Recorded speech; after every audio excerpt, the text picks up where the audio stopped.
When the CPM State Secretariat met here 10 days ago, there were rumours that the leaders would reach a consensus to reduce the number of personal staff members of ministers, owing to the state's financial crisis and the pandemic situation.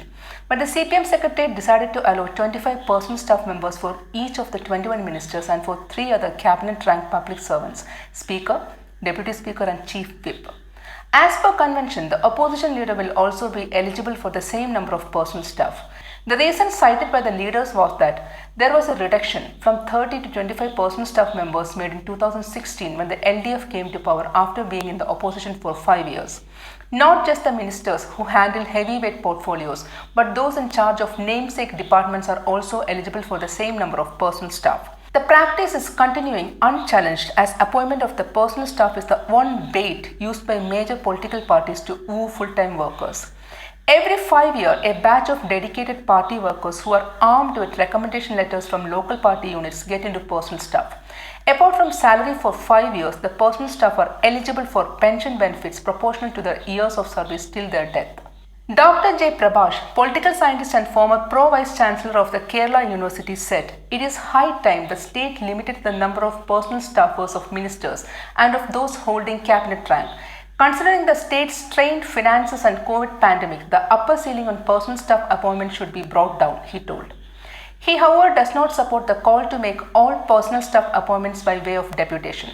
It should not be a mere cost-benefit analysis. The minister is into policy making and requires trusted people linking him with the people. Appointment should be a happy blend of political appointments and deputations, Prabhash said.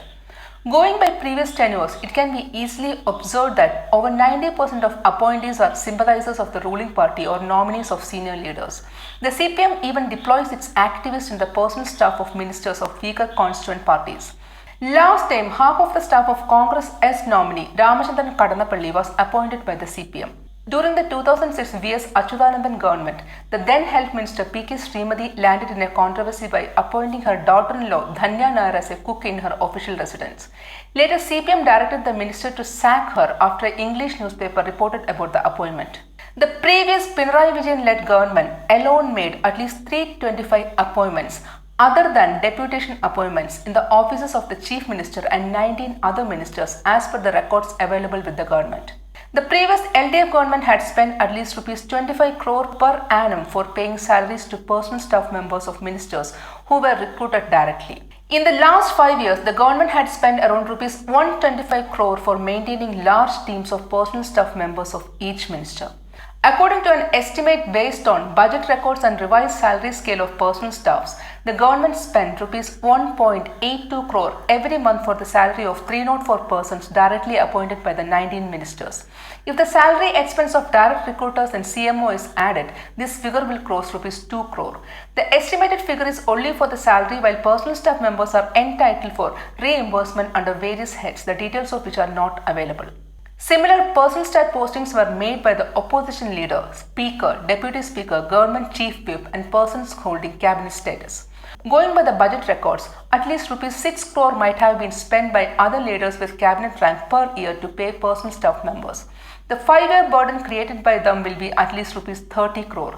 That means the total burden on the exchequer caused by the direct recruits to personal staff from 2016-21 is at least ₹155 crore. During the tenure of the previous government, cabinet rank was conferred on Achyutanandan, Chairman of Administrative Reforms Commission, and R. Balakrishna Pilla, Chairman of Welfare Corporation for Forward Committees. While Achyutanandan appointed around 20 staffers, Pillai restricted the number to less than 10. In April, the government revised the salary of personal staffers in the line with the revision made for government employees. As per the order issued by the General Administration Department, ministers and cabinet rank persons can make appointments to 15 posts ranging from private secretary to confidential assistant and cook.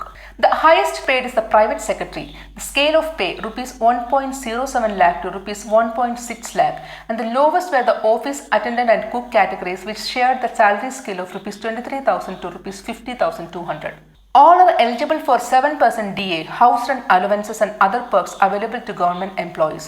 The minimum monthly salary of a PS would be ₹1.48 lakh and a cook ₹26,910. The order also hints at the quality of appointments made so far.